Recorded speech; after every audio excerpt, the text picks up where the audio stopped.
आम नानी घर आसी पहुँचलु। ଏବେ ନାନୀ ଆମକୁ କୋଲ୍ଡ ଡ୍ରିଙ୍କସ୍ ଦେଲା ପିଇବା ପାଇଁ।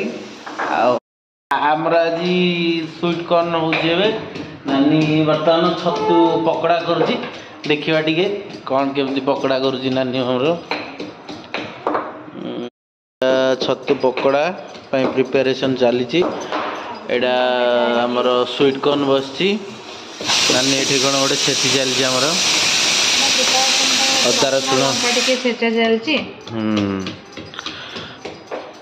ଛେଚା ଛେଚି ଟିକେ କରୁଛି।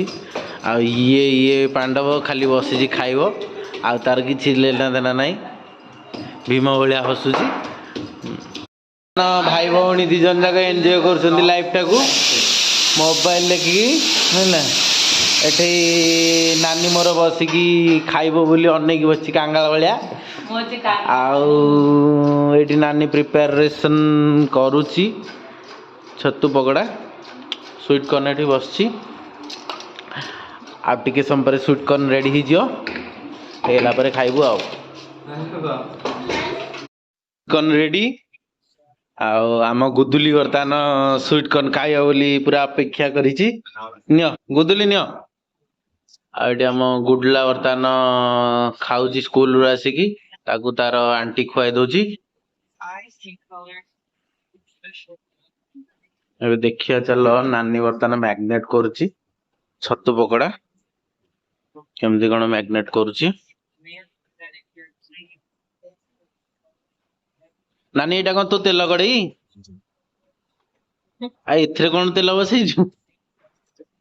ଦେଖନ୍ତୁ ଗାଇଜ୍, ନାନୀ ଆମର ଗୋଟେ ତେଲ କଡ଼େଇ କରିଛି। ଏଇଟା ଗୋଟେ ଗିନାରେ ନା ତା ବେଲାରେ। ଏଇଥିରେ ସେ ଛାଣୁଛି ଇଣ୍ଡକ୍ସନରେ। ସହଜ ଉପାୟ ଯଦି କରିବେ ଏମିତି କରିବେ। ଏଇଟା ସୁଇଟ୍ କର୍ଣ୍ଣ ଖାଉନ।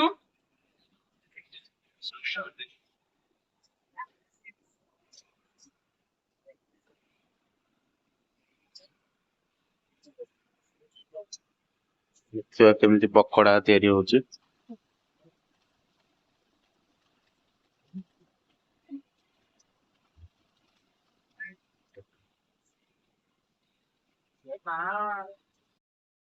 ବର୍ତ୍ତମାନ ପକୋଡ଼ା ପୁରା ରେଡି ହବାକୁ ଗଲାଣି। ବର୍ତ୍ତମାନ ରେଡି।